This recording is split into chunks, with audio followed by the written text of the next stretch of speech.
My name is Lena Ashford and I am 34 years old. 6 weeks ago, my mother-in-law called my cell phone at 7 in the morning. Patricia Whitmore had called my cell phone exactly twice in the 9 years I had known her. Once to tell me the floral arrangement I had chosen for the rehearsal dinner was, in her words, interesting. Once to tell me that Daniel had forgotten his grandmother's birthday because I had apparently failed to remind him.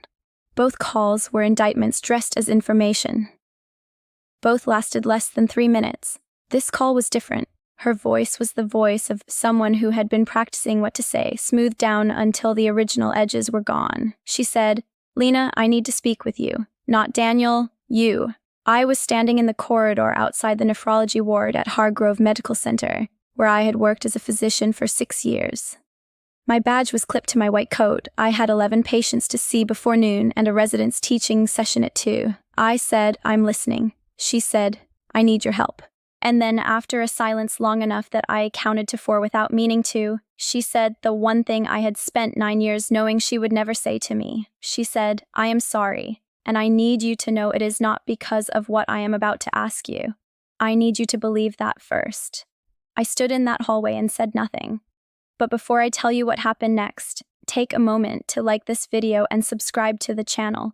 Drop a comment with where you are watching from today. I read every single one. Let me take you back to where this really started. I grew up in Harwick, Pennsylvania. Not small exactly. 40,000 people, a mid-sized city with a downtown that had seen better decades, and a school district that was always one budget vote from cutting something important. My father, Robert Ashford, taught high school biology for 31 years. Same classroom, same faded periodic table poster above the same whiteboard, same desk where he sat after dinner every evening grading papers with a red pen while I did my homework across the table from him. I fell asleep to the sound of that pen. It was the most constant sound of my childhood.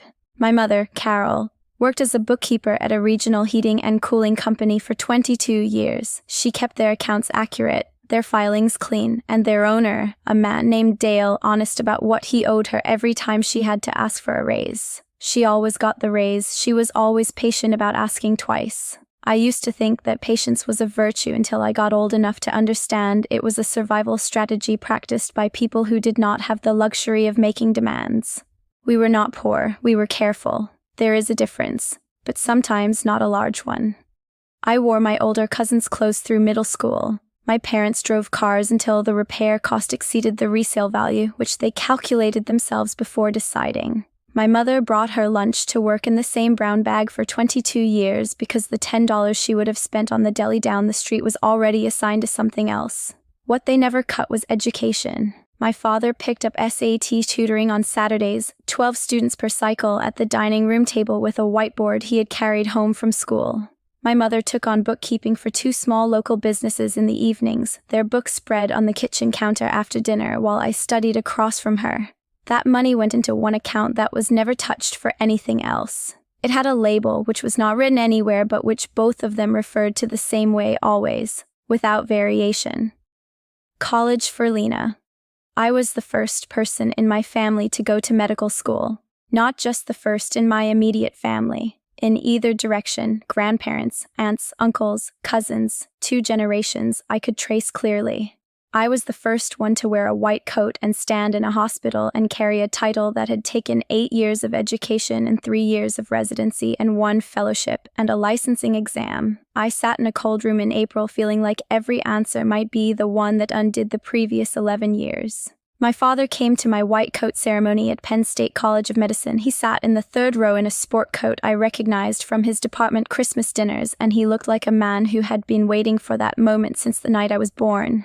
When they placed the coat on my shoulders and I looked down at the embroidery on the sleeve, Lena Ashford, MD, I did not look at the audience. I ran my thumb over the letters and thought about the brown bag lunches and the Saturday SAT sessions and the kitchen counter covered in somebody else's bookkeeping every single evening for years and years and years.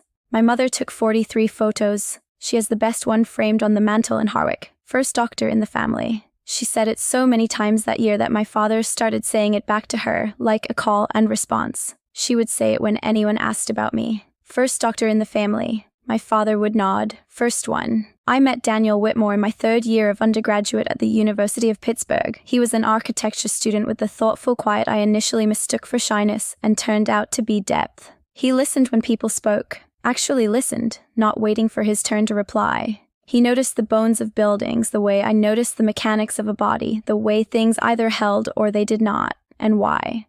Our first date was coffee that became 4 hours because neither of us could find a reasonable place to stop the conversation. He told me early on about his family. His father, Richard, had made money in commercial real estate before Daniel was born and continued making it after with the steady accumulation of a man who had understood early that patience and capital were the same instrument played differently. His mother, Patricia, had been a woman of managed elegance her entire adult life. Charity foundation boards, the Wellsford Country Club of which she had been a member for 27 years, lunches on china that matched, a social calendar organized with the same precision my mother organized our household accounts, except in the service of visibility rather than survival. Daniel had grown up inside all of this without becoming it. That was the thing I noticed first and trusted most. He had inherited the access and declined the entitlement. I thought that was a testament to who he was. I still believe it. Mostly. He warned me about Patricia before I met her. We were in his apartment in late November of our second year together, sitting on the floor with takeout containers because his couch had a broken frame he had been meaning to repair. He said it carefully, in the deliberate way he used for things that mattered. He said, "She has a very specific picture of what she wants for me. I want you to know that her picture and mine are two different things." I asked what her picture looked like. He said, "Charlotte Hayes, third-generation country club family, father in corporate law. She and I went on 4 dates about 2 years ago, and my mother still references her by name in casual conversation." I said, 4 dates. He said, "My mother counts them as a long-term relationship." I laughed. I noted the math. I should have noted it more carefully. I met Patricia's the following March at Sunday brunch at the Whitmore House, a 6-bedroom colonial in Wellsford with a circular driveway and window treatments that looked like they had been professionally sourced by someone whose job was to make rooms look like they had always been that way. The table was set for 8. Daniel's father, Richard, shook my hand and said he had heard excellent things. His grandmother, Eleanor, patted my arm and said I had kind eyes. Daniel's 2 cousins were warm and easy, the kind of people who ask follow-up questions and mean them. Patricia looked at me the way a professional appraiser looks at an unfamiliar piece. Not hostile, evaluative, the kind of look that is forming conclusions before it has finished gathering information. She asked what I was studying. "Medicine," I said. "3rd year." She smiled. The smile did not reach its second destination. She said, "How practical." Not impressive, not wonderful. Not any of the words most people produce when a 23-year-old tells them she is in medical school on the path to becoming a physician. Practical. I smiled back and said, "Yes, very." That was the first word Patricia Whitmore ever said about my career. Over the 9 years that followed, she contributed many more. Interesting when I told her at a family dinner that I had matched into an internal medicine residency at a program she had not heard of. She said it the way people say things when they mean the opposite. Demanding, said to Richard within my hearing at the Easter table. When I was called away for 15 minutes to manage a patient situation by phone, she said, "Medicine is so demanding. I don't know how people maintain a real life inside it." Lonely, at Thanksgiving of our 2nd year of marriage when I was paged during the main course and excused myself, she said to Daniel, not quietly enough, that it must be a very lonely life for me, and for him. She said it the way people say things they want you to hear while maintaining the ability to deny they meant you to hear them. The Charlotte comparisons were regular as seasons. At our first Christmas as a married couple, she looked at my hands across the table, bare of rings because I do not wear jewelry to the hospital and had forgotten to put them back on before dinner. She said to Daniel, tilting her head toward a memory he had not requested, "Charlotte always wore the most beautiful jewelry. Do you remember those pearl drops at your grandmother's 80th? I thought they were just lovely." Daniel said, "Mom." She said, "I am just making conversation." That sentence was the wrapper she used for every knife. I am just making conversation. It came with a particular smile, the kind that announces its own immunity while the blade goes in. Daniel apologized afterward every time. He was sincere, he was also consistent, which meant the apology and the incident became a cycle, and the cycle became the architecture of our marriage, structural and invisible, and holding everything up. I want to tell the truth about Daniel because the easy version of this story makes him a straightforward villain, and that is not what he was. He stood up for me in moments. At a summer gathering when Patricia implied that my parents' neighborhood was not the kind of place she could see herself visiting, Daniel put down his glass and told her clearly that she would not speak about my family that way. His voice was even, and his jaw was tight, and he meant every word, she cried. He spent the rest of the evening making sure she was comfortable, the stand and the retreat within the same hour. That was the architecture. He loved me. I believe that without qualification, but there is a specific kind of love that encounters its limit at precisely the moment it is most needed. Not from cruelty, from an inability to absorb the full cost of the stand. Daniel loved me and could not consistently pay the price Patricia charged for it because the price was the demolition of something in her he still needed to believe was intact. By year 3 of our marriage, I had stopped arriving at Sunday brunch with any expectation of ease.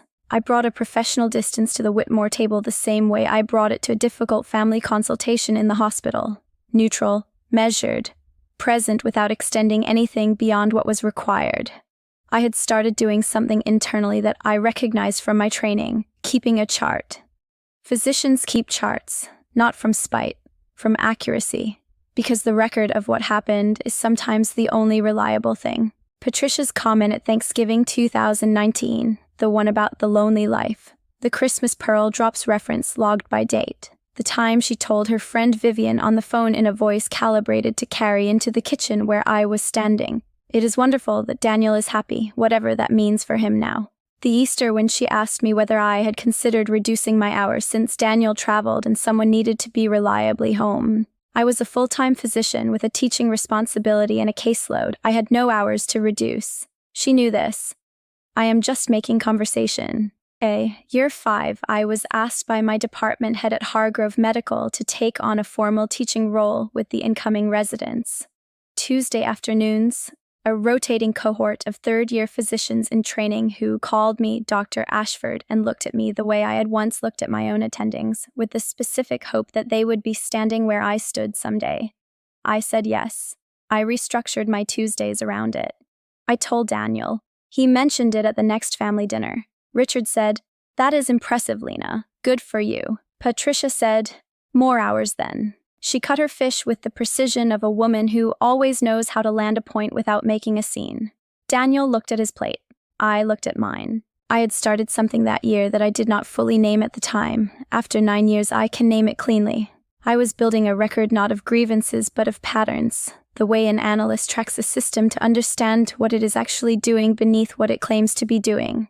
Patricia claimed to be a mother who wanted her son to be happy. The pattern said something more specific. She wanted her son to be happy in a way that confirmed every decision she had made about who deserved to be near him. The pattern was consistent. Year 7, January. This is where the story turns. Patricia had been managing fatigue for 2 years. She attributed it in sequence to seasonal allergies, the stress of organizing the Charity Foundation's annual gala, a pillow that did not support her neck correctly, and her primary care physician's failure to understand that she was not a woman who simply got tired without cause. By December of year 6, he ran a comprehensive blood panel that he followed with a call. Her creatinine was elevated. Her kidneys were not filtering at the rate they should be. He referred her to nephrology. She was diagnosed with stage 3 chronic kidney disease in January. Daniel called me the same evening Richard called him. His voice had the specific controlled quality of someone who is frightened and does not have the vocabulary for it yet.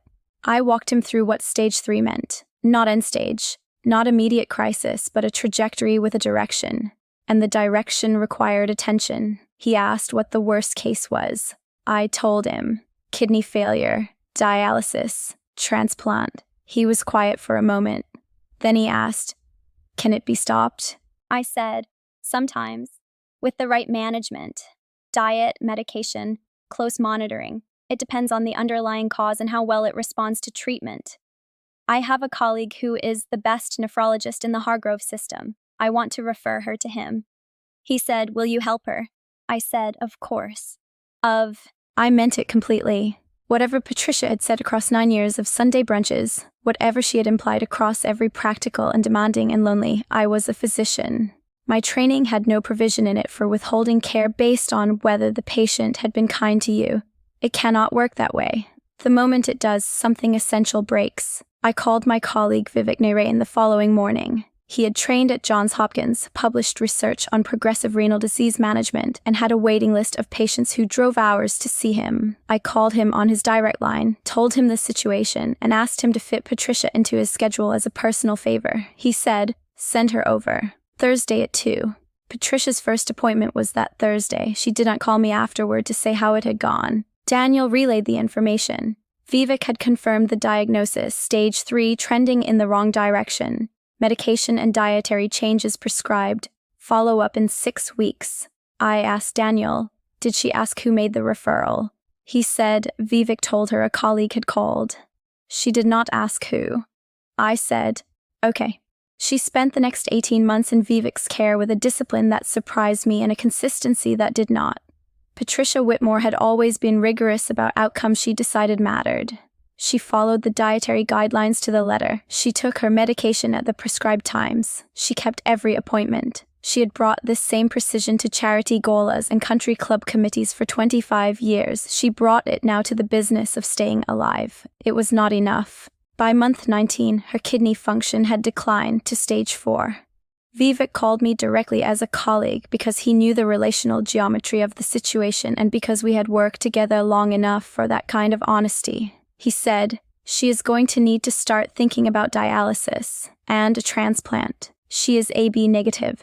The cadaveric list wait for that type is long. Years, potentially. I said, what about living donors? He said, the team will screen immediate family, Daniel, his father, cousins if willing. But I want to be straightforward with you, Lena. Her tissue typing is unusual. The pool of compatible living donors is narrow, as her daughter-in-law. You would typically be approached as a potential candidate as well. That conversation will come from Sarah on the transplant team when we reach that stage. I thanked him, hung up.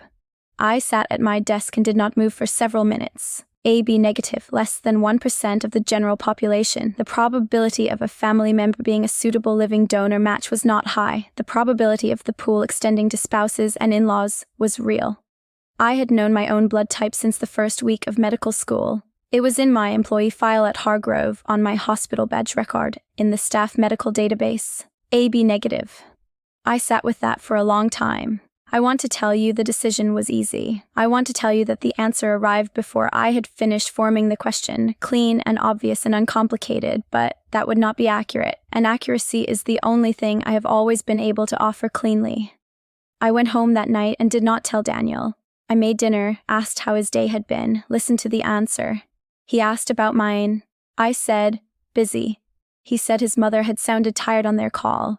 I said that made sense given where she was medically. We ate, I washed the dishes. I went to bed. I did not sleep for most of it. Because the truth is that I lay in that bed and ran the inventory every Sunday brunch. The practical delivered with the smile that meant something else. The pearl drops at the grandmother's 80th. The time she said lonely within my deliberate hearing. The Easter question about reducing my hours. The 9 years of Charlotte Hayes appearing like a measuring instrument, held up against me and found, in Patricia's accounting, perpetually short. I thought about my mother in Harwick bringing her lunch to work in the brown bag so that $10 stayed in the college fund. I thought about my father at the kitchen table with the red pen and 31 years of other people's children, grading papers at 9 p.m. so that one day his daughter could stand in a hospital hallway with her name on a coat that said exactly who she was. I thought about the residents I taught on Tuesday afternoons and what I said to them every first session. The sentence I had come to believe was the essential one. Medicine does not ask whether you like your patients. It asks whether you can help them. If the answer is yes and you choose not to, that is not neutrality. It is a choice with a weight you will carry. I decided before morning. I did not tell Daniel yet because there was something that needed to happen first, and it was not a conversation, it was a test, and not a medical one. Vivek's transplant team formally contacted Daniel and Richard as the first-tier candidates. Both were screened. Daniel's tissue typing came back incompatible. Richard was ruled out as a surgical candidate because of his age and a cardiac history that made the operative risk unacceptable. Sarah, the transplant coordinator I had worked alongside for 4 years, called me 2 weeks after the family results. She said, Lena, I need to ask you something, and I want you to know there is no pressure here. None, I said. I know. She said, "You are AB negative. Your staff medical file confirmed that with your prior consent to the Employee Health Records Protocol, Patricia is AB negative. There is a preliminary compatibility signal. You are a potential living donor evaluation candidate. I want to be fully transparent about the family dynamics here and absolutely clear that this is entirely," I said. "Schedule the preliminary screening." A pause. She said, "Are you sure?" I said, "Yes." "Schedule it." I told Daniel that Sunday morning. He had made eggs, the ones with the chives from the windowsill pot he kept alive for me because I somehow managed to overwater houseplants while running a clinical practice which he had never once mentioned without at least a degree of warmth in it. He set the plate down, and I told him. He put down his fork. He looked at me for a long time in the way he looked at me in the moments when he was deciding whether I was real. He said, "Lena, you do not have to do this." I said, "I know." He said, "After everything she has said to you across 9 years of Sunday dinners." I said, "I know. That is not why I am doing it.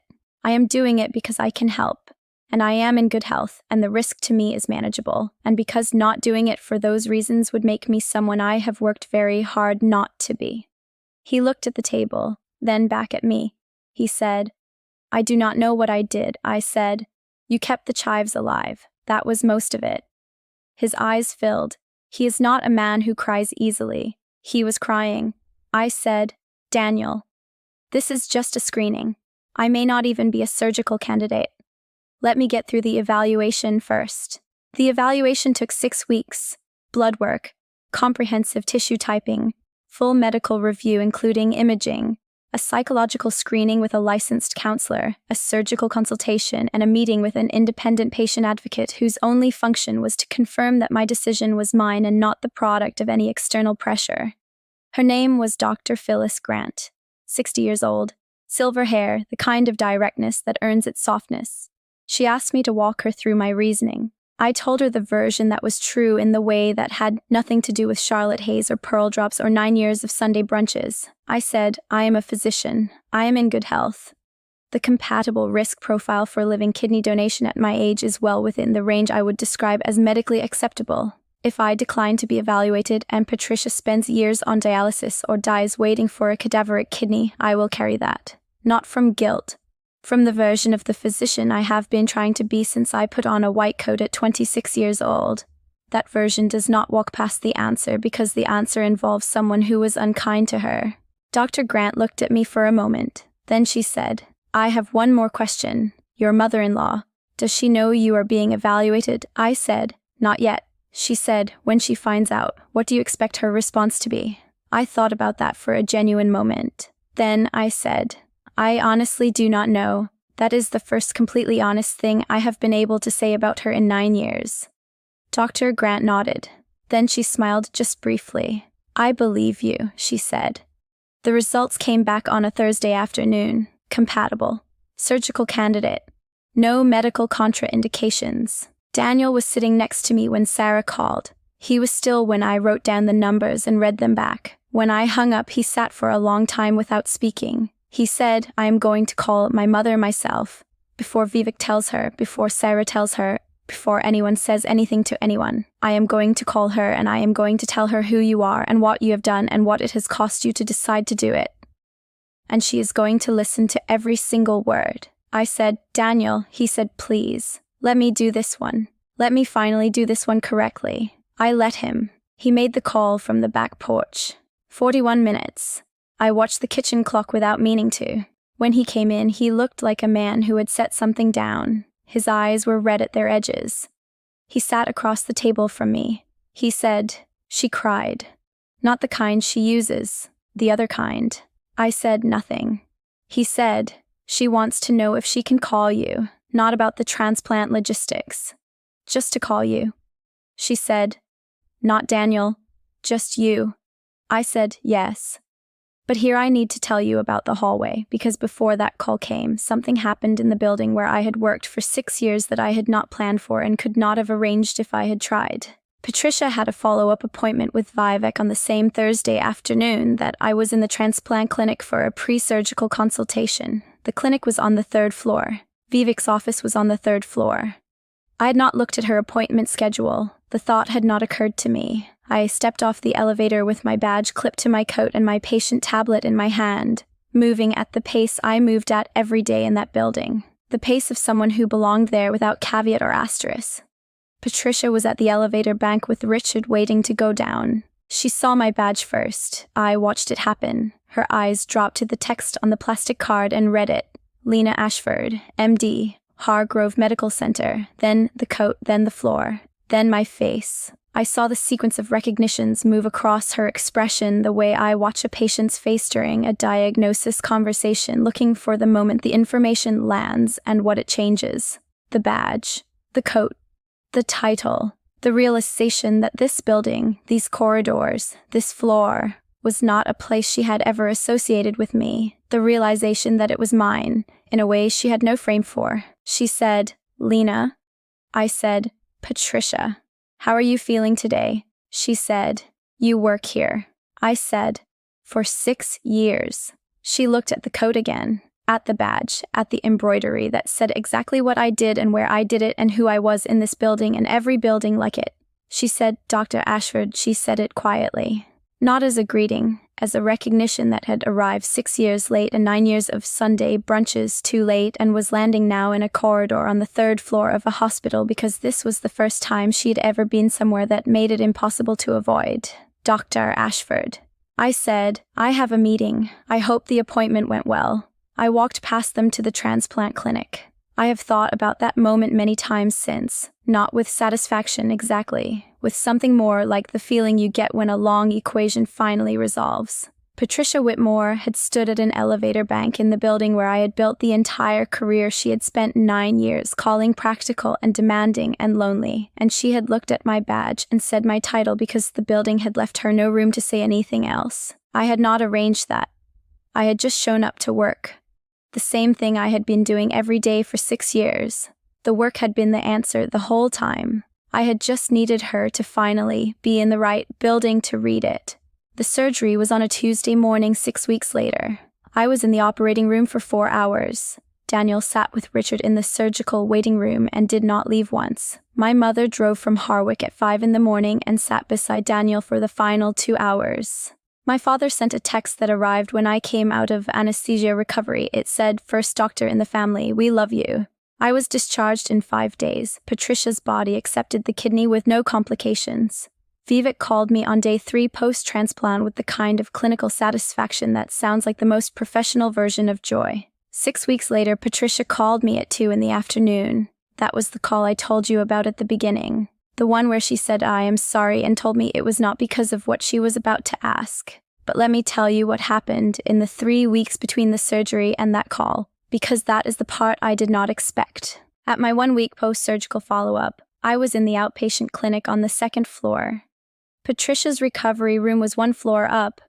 Daniel had told her I was in the building that day for my own appointment. She asked the floor nurse if she could send a note. I received it on a folded piece of the hospital's standard notepaper, 3 sentences in her handwriting, the careful cursive of a woman who had written thank you notes her entire adult life. It said, "I saw you in the hallway before the surgery. I have been seeing you correctly for the first time.